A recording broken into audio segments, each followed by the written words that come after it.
উক্ত ঘটনাবোৰৰ আলম লৈ সম্পৃক্তি বাস্তৱত অটুট থাকে তাৰ বাবে ৰাইজৰ সচেতন হৈ থাকিবলৈ তামোলপুৰ আৰক্ষী অধীক্ষক মহোদয় আমাৰ নিৰ্দেশত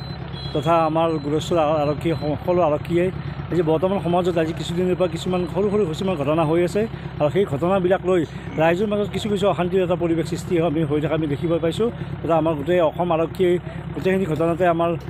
খুব ভালকৈ নিৰীক্ষণ কৰি পেলাই ইয়াত মানে আইনী প্ৰক্ৰিয়াৰে যিবিলাক দোষীয়ে যে এই ঘটনাবিলাক কাৰ্যকৰী কৰি আছে, যিবিলাক ঘটনাত এই দোষীবিলাক জড়িত আছে তেওঁলোকৰ এগেইনষ্টত যাতে কঠোৰ শাস্তি কৰিব পাৰে তেওঁলোকৰ কাৰণে আমাৰ আৰক্ষী সদায় সষ্টম হৈ আছে। তথা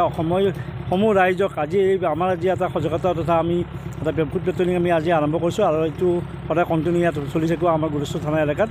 যাতে সমাজত যাতে ৰাইজৰ মাজত কোনো ধৰণৰ যাতে অশান্তিৰ পৰিৱেশ সৃষ্টি নহয়, ৰাইজে যাতে সুখ আৰু শান্তিৰে জীয়াই থাকিব পাৰে, যাতে কোনো ধৰণৰ ঘটনাই যাতে অসমৰ বেলেগ ঠাইৰ এটা ঘটনা যাতে আমাৰ অঞ্চলত যাতে কোনো ধৰণৰ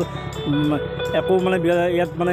অশান্তিৰ পৰিৱেশ সৃষ্টি কৰিব নোৱাৰে, গোটেই অসমখনত যাতে শান্তিৰ পৰিৱেশ বাতাবৰণ সৃষ্টি হয় তাৰ বাবে আমি অসম আৰক্ষীয়ে সদায় কাম কৰি ৰাইজৰ হকে কাম কৰি গৈছোঁ আৰু আগামী দিনতো আমি কাম কৰি যাম। বৰ্তমান সমাজৰ সকলো নাগৰিকৰ মাজত শান্তি সম্প্ৰীতি তথা ভাতৃত্ববোধ বৃদ্ধি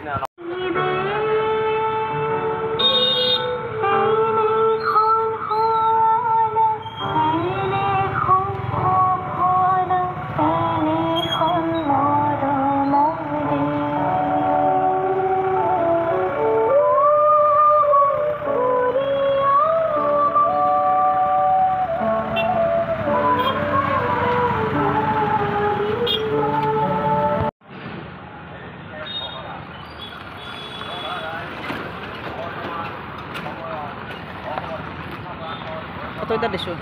কত এটা দিছো